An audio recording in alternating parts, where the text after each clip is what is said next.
नमस्ते, मी विनोद शिंगे. आज आपण आलोय हातकणंगले इथं.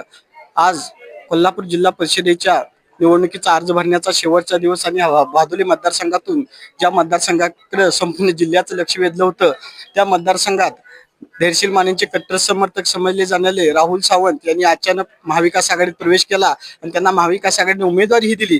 दादा नमस्ते. नेमकं असं काय घडले की आपण महाविकास आघाडीत गेलात? नाही, असं काय विशेष घडलं नाही. खासदार धैर्यशील माने दादांच्या मार्गदर्शनाखाली गेले 2 ते 3 वर्ष आम्ही काम करत होतो. पण महाविकास महायुती मध्ये अलायन्स असल्यामुळं तो मतदारसंघ जनसुराज्याला गेला होता. त्यामुळे आमच्या नेत्यांनी धैर्यशील दादांनी पुरेपूर प्रयत्न केले की तो मतदारसंघ आमच्याकडे ठेवता येईल आणि आम्हाला शिवसेनेच्या तिकिटावरती तो उभं राहता येईल. पण त्यांचाही नाविलाज झाला. त्यांना युती धर्म पाळणं बंधनकारक होतं.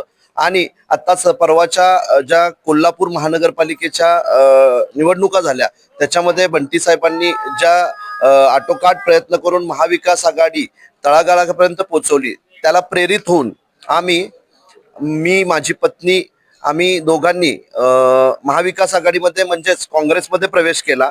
आणि प्रवेश केल्यानंतर लगेचच साहेबांनी आमच्या कामाची पूर्वीच्या दखल घेऊन आम्हाला भादोली जिल्हा परिषद मतदारसंघातून काँग्रेस पक्षाच्या अधिकृत चिन्हावर उमेदवारी घोषित केली. माझ्यासोबत आमचे बंधू टोपचे उत्तम पाटील दादा यांना उभाटाच्या म्हणजेच उद्धव बाळासाहेब ठाकरे यांच्या शिवसेनेच्या तिकिटावर ते उभा राहतात. दुसरे आमचे बंधू कपिल पाटील हे भादोली पंचायत समितीला काँग्रेसच्या हात या चिन्हावर उभा राहतात. आम्हाला विश्वास आहे भादोली जिल्हा परिषद मतदारसंघातील जनता सुज्ञ आहे आणि ती काळजीपूर्वक विचार करेल आणि आमच्या महाविकास आघाडीच्या तिन्ही उमेदवारांना अगदी भरघोस मताने निवडून देईल. भादोली मतदारसंघात निवडणूक लढवत असताना आपला नेमका अजेंडा काय असेल? निवडणूक पत्नी लढवत आहे. त्यांनी यापूर्वी मुलाखतीमध्ये सांगितलेलं आहे की महिलांच्यासाठी त्यांना विशेष काम करायचं आहे.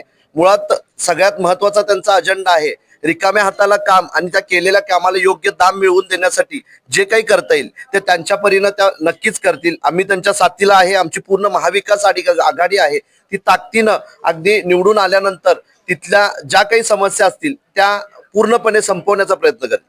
वहिनी नमस्ते. नमस्कार. आपल्याला महाविकास आघाडीने उमेदवारी दिली, आपलं अभिनंदन. धन्यवाद. महाविकास आघाडीचा कोणता अजेंडा घेऊन आपण निवडणूक रिंगणात होतो? जसं साहेबांनी सांगितलं तसं मला जे काम करायचं आहे ते माझं जास्त कल माझा महिलांच्याकडे असेल. महिलांसाठी काम करायचं आहे आणि गावातील लोकांच्या ज्या काही समस्या आहे, परत झालं तर तरुण जी मुलं आहेत त्यांच्या हाताला सुद्धा काम द्यायचं आहे. व्यसनाधीन होत चाललेल्या युवा पिढीला कामाकडे वळवायचं आहे. या बऱ्याच गोष्टी आहेत. महिला जे काही काम करतात त्यांच्या कामाला केलेलं, घरी बसून जरी केलेलं काम असेल तरी त्या कामाला मार्केट मिळवून द्यायचं आहे आणि त्या कामाचा योग्य पद्धतीने त्यांना मला दाम द्यायचा आहे. अशा पद्धतीने बऱ्याच गोष्टी आहेत ज्या मला करायच्या आहेत. आणि आताच झालेल्या आपले बंटी साहेबांच्या महानगरपालिकेच्या निवडणुकीमध्ये साहेबांची एक टॅगलाईन खूप जास्त व्हायरल झाली. ती म्हणजे कोल्हापूर कसं तर तुम्ही म्हणशीला तसं. तर मी इथं येऊन भादोले मतदारसंघामध्ये येऊन ही गोष्ट एक नक्की प्रामुख्याने सांगू इच्छिते की भादोले मतदारसंघ कसा तर तुम्ही म्हणशीला तसा. एवढंच.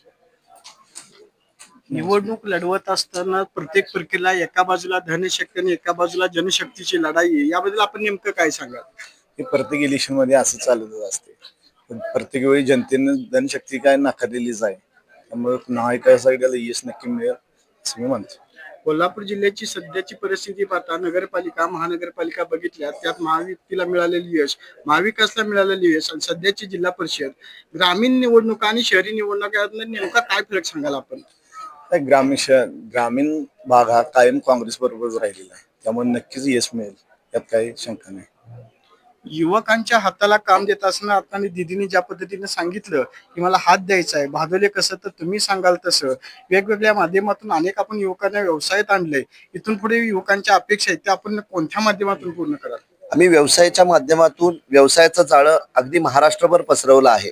असंच काहीतरी नवीन व्यवसायाचं आमच्या भादोले मतदारसंघामध्ये रोपण करून आम्ही इथल्या रिकाम्या हातांना काम देणं किंवा जे तरुण व्यसनाधीन झालेले आहेत त्यांना योग्य प्रवाहात आणणं आणि त्यांना व्यसनापासून अलिप्त ठेवण्यासाठी जे काही आमच्या परिवाराकडून आमच्या पक्षाकडून करता येईल ते आम्ही नक्कीच करेन. उभाटा गटाकडून आपल्याला मिळालेली उमेदवारी, उभाटा गट म्हणजे आक्रमक गट, रस्त्यावर लढाई करणारा गट, परिणामी मुंबईचं झालेलं राजकारण असेल, महाराष्ट्रात झालेलं सत्तांतर असेल, एवढं सगळं करत असताना पुन्हा आपण एखादा शिवसैनिक म्हणून बाळासाहेबांचं स्वप्न साकार करण्यासाठी निवडणूक रिंगणात उतरता, याबद्दल काय सांगा? मी माझा सर्वांना जय महाराष्ट्र.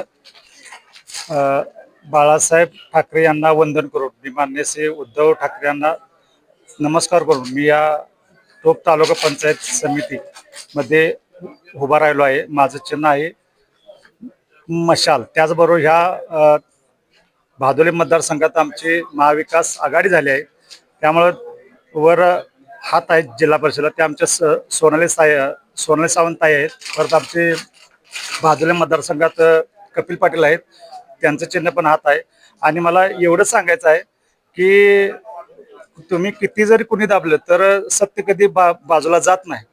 आणि सगळ्यांनी माझ्या पाठीशी राहावं, आमच्या सगळ्यांच्या पाठीशी राहावं, एवढे मी सर्वांना विनंती करतो. भादोल्याचं कसं आता तुम्ही सांगाल तसं असं वक्तव्य सोनालीताईंनी सांगितलं आणि सोनालीताईंच्या वक्तव्याला राहुलदादांची साथ आहे. राहुलदादांचा इतिहास कोल्हापूर जिल्ह्याला माहिती आहे. राजकारणापासून समाजकारण करत असताना सर्वसामान्य युवकाच्या हाताला काम मिळालं पाहिजे या हेतूने राहुलदादांनी सतत काम केलं. परिणामी तोच हात त्यांनी आज निवडणुकीसाठी वापरलाय आणि सर्वसामान्य जनतेने ह्या हाताला जिल्हा परिषदेमध्ये पाठवावं अशाच मत व्यक्त केलं. त्यासाठी त्यांचा आभार मानतो. मी विनोद शिंगेसह कॅमेरामन अतुल कसबेकर, भेंडवडे.